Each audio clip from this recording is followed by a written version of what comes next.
So you've appeared in some brilliant scary movies, Suspiria, Carrie, Let Me In, and the creepy comedy Dark Shadows. Now this. I just wondered, is that a coincidence, or do you tend to be drawn to sort of the creepy and macabre? Most definitely. I think I've always been interested in that stuff since I was a kid. I always thought that the darker, the more interesting. I think you're able to show more layers of life. You know what I mean? When you show the darkness, you can also show the light, and it's a bit more present and a bit more saturated. And I find that really fun. And also, it's just fun to watch a gothic story like that. Beautifully detailed as well, isn't it? Yeah. And what was your initial reaction when you were offered the movie, when you were offered Addams Family? I really wanted to do it right off the bat. I knew that I wanted to be a part of it.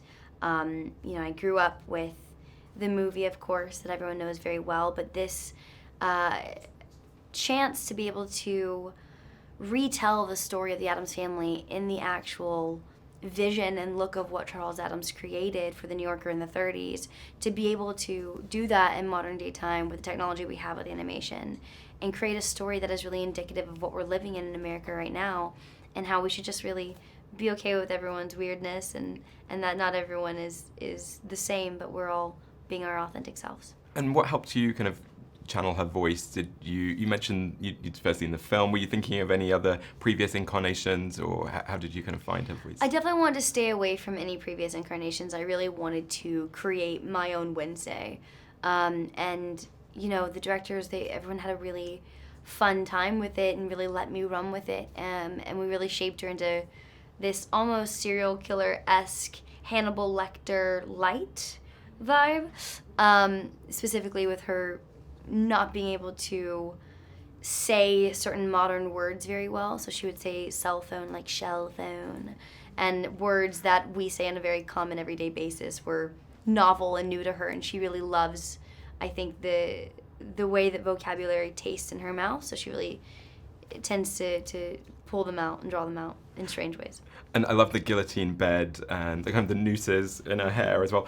When you watched the finished film, were there any particular details that you really enjoyed seeing? I really loved Ichabod the tree. I think that the tree was such a really sweet character, and how, you know, at the end of the day, she and Ichabod teamed together to hopefully help save the day.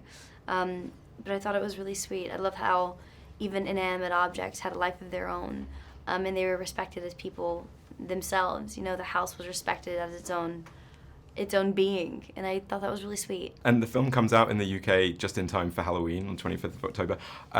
I just wondered, over the years, have you ever seen people dressed up as Hit Girl or any of your other characters? What's it like when you sort of see that? Definitely. Carrie, Hit Girl, I've had a bunch of different characters out there. I mean, even some people have done Let Me In before, which is a pretty easy costume. But Hit Girl's the big one that I see quite a bit, and I think it's really awesome.